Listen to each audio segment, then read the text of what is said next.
자, 먼저 이제 주관식에서 가장 많은 그 부모님이나 내지는 여러 선생님들이 가지는 의문점은 과연 이게 변별력이 있는가? 이런 얘기들인데 어떠세요? 그냥 한 분씩인데 한번 들어가면서 본인들의 경험이나 이런 것들을 조금씩 붙여주시면 얘기가 될 것 같은데. 변별력이 있죠. 네. 그렇게 말할 수 있는 근거는 일단은 어쨌든 글의 형태, 문장 단위든 뭐 단락 단위든 글 단위든 간에 글의 형태로 표출이 되는 것이기 때문에 그것을 다른 친구랑 상대적으로 비교를 하게 되잖아요. 채점할 때는. 그러면 얼마나 더 적합하고 얼마나 더 논리적이고 얼마나 더 풍부한 근거를 들었냐에 따라서 당연히 우열이 갈라진다고 생각합니다. 충분히 지금까지 그래왔고요. 채점할 때. 상대적인 평가가 언제든지 이루어질 수 있기 때문에 충분히 의미가 가능하죠. 있다. 절대적인 평가도 어느 정도는 가능하죠. 네. 그래서 이제 학교에서 중학생도 그렇고 고등학생도 그렇고 수행평가라고 하는 걸 진행을 하잖아요. 근데 수행평가를 하면 그 수행평가에 이제 학교마다 안 그런 학교도 있지만 기준표가 나와요. 그렇죠. 네. 그래서 얼마나 분량을 채웠느냐, 그 다음에 얼마나 이제 주제에 대한 정확도가 높은가, 그 다음에 뭐 개념 설명이나 요약은 어느 정도 했는지, 그 다음에 자기 생각은 얼마나 표현했는지 그거를 이제 퍼센테이지로 요구를 하고 있거든요. 그러니까 이제 대학교에서도 만약에 학생을 뽑을 때 이제 요구를 한다라고 하면은 그런 어떤 기준이 생기겠죠. 네.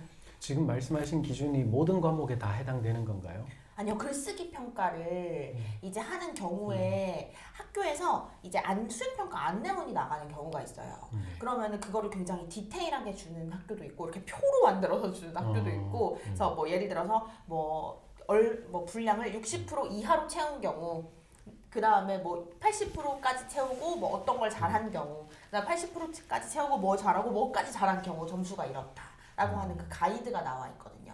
근데 이제 그렇지 않은 학교들도 많기는 해요. 근데 워낙 이제 학생들도 점수에 중학생들도 그렇고 민감하다 보니까 그거에 관해서 기준을 이제 제시해서 나중에 이의가 없게끔 이제 하는 거죠. 그럼 선생님 얘기는 이미 이제 그런 평가들이 이루어지고 있다. 실효성이 있다 없다를 떠나서 그런 평가들이 20년 전 가까이 이루어졌기 때문에 네, 거의 모든 선생님들이 그래도 어느 정도의 기준 다 갖고 계시다. 그렇죠. 그렇게 보는 거죠. 네. 우리 부모님 세대들은 경험해 본 적이 없다 보니까 이게 뭐야부터 시작해서 야 주관식이 말이 돼? 이런 얘기들을 되게 많이 해요. 예를 들어서 우리 부모님 세대가 경험했던 것은 주관식이라고 하면 단답형. 그러니까 그 형식이 주관식일 뿐 사실은 객관식하고 큰 차이가 없는 그런 시험이었던 거죠. 지금 시험의 경우에는 그렇지 않다라는 것을 우리가 이제 알고 있기 때문에 이런 얘기를 하는 건데 부모님들이 이제 잘 모르기 때문에 항상 우리의 토론에 나오면 그게 정량화가 가능한가, 그래서 변별력이 과연 있는가, 이런 두려움이 항상 있다라는 거죠. 그런데 말씀하신 것처럼 학교 선생님들도 심지어 그 우리 보편적으로 거의 가르치는 모든 선생님들이 웬만한 정도의 기준은 이미 가지고 있다, 뭐 이런 거죠.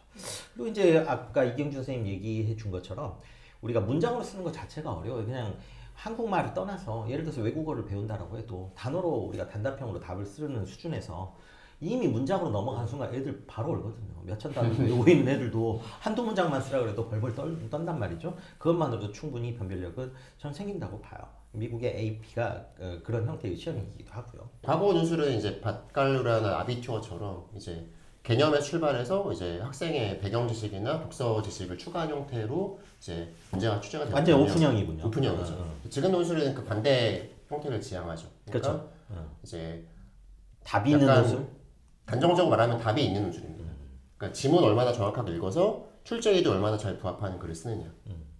그럼 프랑스의 바칼로리아나 이런 거하고는 다른 형태의 전혀 시험이 다른 형태죠. 네. 처음에는 똑같았었는데 그러니까 그때의 논술은 답이 여러 가지지만 그렇죠. 물론 이제 평가 가능하겠죠. 얼마나 맞아요. 근거가 더 적합하느냐, 얼마나 독서 지식이 풍부하느냐에 따라서 갈라졌다면 지금은 글을 얼만큼 정확히 읽어서 출제에도 얼만큼 잘 부합하는 글을 쓰느냐. 결국은 그런 것도 변별력 내지는 공정함에 어느 정도 부합하려고 대학이 노력한 결과. 네네. 그것도 채점 기준표가 있기 때문에 그렇죠. 네, 굉장히 지금 말씀하신 유리하잖아요. 것처럼 네. 뭐 채점의 불공정성에 대한 어떤 그런 그 의혹은 좀 사라진 상태이고요. 그렇죠. 네. 맞아요. 이게 실제로 가르치거나 우리 채점한 선생님들은 그런 고민이 전혀 없는데. 없어요. 네. 근데 이제 부모님들은 너무 모르니까 그거에 대한 공정성에 대한 걱정이 너무 많다라는 게 참 큰 문제이긴 하죠. 그러니까 이제 대학 측에서도 뭐 제시문에서 몇 개 이상의 근거를 드세요라고 이제 노골적으로 말을 해주기 때문에 그렇죠. 네. 거의 정답이 있다고 봐야 됩니다. 그럼 이런 형태라면 거의 IB에 가깝지 않나요? 네, 그런 것 같습니다. 그리고 이제 IB 같은 경우는 이제 결국에 채점의 생명이 객관성이기 그렇죠. 때문에 예를 들어서 이제 채점 기준이 외부로 공개가 되는 게 있고요. 그리고 이거는 뭐 그냥 비공식적인 얘기인데 뭐 제가 진위를 알 수 없다는 얘기입니다. 근데 제가 들은 바로는 IB 같은 경우는 밖으로 공개되는 기준이 있고 실제 채점하는 사람들한테만 나눠주는 좀 더 세부적인 기준이 있다고 당연히 들었어요. 그럴 거예요. 네. 틀림없이. 네. 그러니까 결국에는 이제 금방 이경준 선생님 말씀하신 것처럼 초기 논술에서 지금처럼 답이 있는 논술로 바뀐 이유도 결국에는 채점의 공정성, 객관성, 편리함. 네, 뭐 그리고 편리함, 뭐 이런 것들인데 IBO 같은 경우도 이제 그런 부분에서의 어떤 시비를 사실은 이제 겪기도 했을 것이고, 당연히. 그리고 이제 그거를 이제 없애기 위해서 어떻게 보면 이제 채점자에 따라서 달라질 수 있는 부분을 최소한으로 줄이려고 하는 거죠. 그 채점자에 따라서 조금씩 달라지는 건 어쩔 수 없는 거죠. 네. 대학에서는 채점의 기준이 달라질 가능성이 있기 때문에 여러 사람이 채점하죠. 네. 그렇죠. 네. 네, 그래서 평균을 낸다거나 내지는 너무 심하게 점수가 차이가 나는 두 점수는 뺀다거나 이런 식으로 우리가 처리를. 그게 결국 보편성이라는 건데 그렇죠. 이제 스포츠 경기도 채점에 들어가는 게임은 여러 명이 채점하게 되면 최고점과 채점 빼면 거의 비슷하게 나오거든요. 그렇죠. 인간의 눈은 어느 정도 비슷하기 때문에 저는 그걸 믿는 그러니까 사람으로서 그런 경험 가진 지 뭐 100여 년 넘는데 그거에 의심을 갖는 건 현실적으로 무리죠. 네. 그러면 앞으로 한국의 주관식의 미래는 바칼로레아보다는 IB 쪽에 좀 더 가깝겠네요. 현실적으로 한국 실정이. 저는 그렇다고 봅니다. 네. 지금 상황이라면 이상적이라면 사실은 바칼로레아가 더 그게 맞는데 그러면 공급 자체에 손을 대야 되기 때문에 당장은 도입이 좀 어려워 그렇죠. 보이고 그건 정말 어려울 거고. 그럼 바칼로레아는 정말 IB 형태로 우리가 볼 때는 그게 더 한국 주관식의 미래에 더 가깝다. 뭐 공존하는 형태로 가지 않을까 싶어요. IB 같은 경우도 보면 이제 또 졸업할 때 extended essay라고 해가지고 짧은 소논문 같은 거를 쓰는 게 있는데 그렇죠. 그게 근데 어떻게 모두 보면 다 하지는 않잖아요. 모두 다 하나요? 예, 그 IB 이제 그 certificate이라고 하는 인증서를 받는 뭐 그런 과정이 있고 또 IB 디플로마 과정이 있는데 디플로마를 받는다라고 하면은 이제 모든 학생이 extended 해야 essay를 되고. 써야 됩니다. 이제 내용을 이제 간단하게 요약을 하자면 우리가 볼 때는 주관식은 IB 위주로 갈 것 같다. 만약에 하게 된다면 현실적으로 거기에서 이제 중간에 문제들은 여러 가지가 생길 것 같은데 어떤 게 생길 수 있을까요? 지금 일본은 어쨌건 우리하고 상황이 다른다 할지라도 전면 주관식으로 바꿨다가 잠시 보류를 한 상태거든요. 일단 뭐 지금까지 우리가 논의했던 거랑은 좀 반대의 결이지만 그래도 채점에 대한 계속 불신이나 의혹이 생길 수 있다는 게 문제죠. 그 사실은 일본도 지금 그 상태잖아요. 설명을 해도 이제 객관식과는 다르게 이제 그동안 어떤 통념에 의해서 이제 이거는 분명히 뭔가 좀 보이지 않는 것이 있다고 생각하는 분들이 많을 것 같아서 아마 거기에 대한 의문은 생길 것 같습니다. 수긍하지 않는 네. 경우가 생길 수 있다. 정시 확대도 사실은 마찬가지 문제거든요. 사람들이 정시가 공정하다고 생각하는데 통계적으로 보면 정시가 별로 공정하지 않다라고 하는 의견이 많아요. 근데 이제 수시 자체가 문제가 아니라 수시의 어떤 부작용을 그러면은 바꿀 생각을 해야 되는데 자꾸만 건드려야 될 건 안 건드리고 다른 걸 건드려가지고 지금 입시가 이렇게까지 사실은 온 그게 거라고. 참 우리나라 입시 어려운 점이라고 생각을 해요. 왜 그러냐면 이게 이제 예를 들어서 정치적인 색깔이나 이런 것을 떠나서 대부분의 선생님들은 이게 공감하거든요. 예를 들어서 객관식 시험인 수능이 그다지 공정하지 않다라는 것에. 근데 좀 신기한 건 학부모들은 반대로 생각한다는 거예요. 그러니까 전문가들이 생각하는 거하고 반대고 우리나라의 전문가에 대한 뭐랄까 불신 구조 이런 게 사실은 여기도 영향을 미치는 거죠. 그래서 그 점은 되게 씁쓸해요. 네. 네. 심지어 이게 공교육과 사교육을 하는 선생님들조차도 의견이 비슷한데도 불구하고 사실은 이제 그렇게까지 가고 있는 것은 좀 가슴 아픈 현실이죠. 그래서 사실 제가 생각하고 있는 부작용이 그건 것 같아요.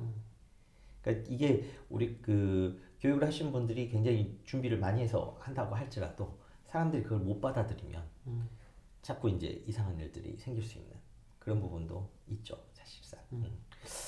참 그런 부분은 우리가 이제 어떻게 할 수 없는 부분이니까.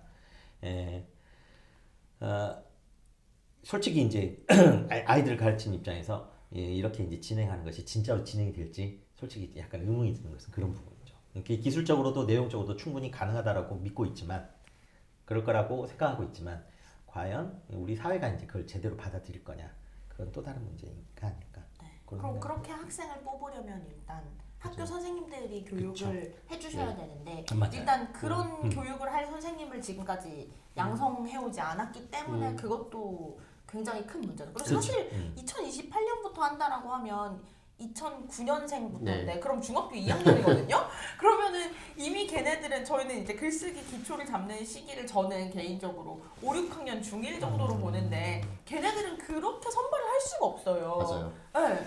중고등학교 선생님들이 그걸 과연 해줄 수 있느냐? 교육이 안 된 애들이 그러니까 해야 되는 거니까. 그러니까 그치. 2028년에 한다는 건 굉장히 어불성설인 거죠.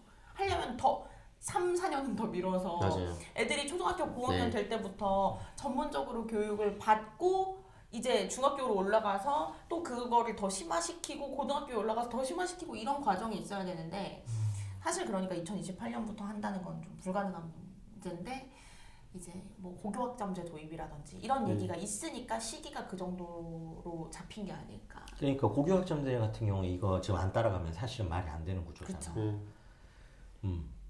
머리가 총체적 난국이죠. 그렇군요. 네. 잘 해결해 가시기를 바라고.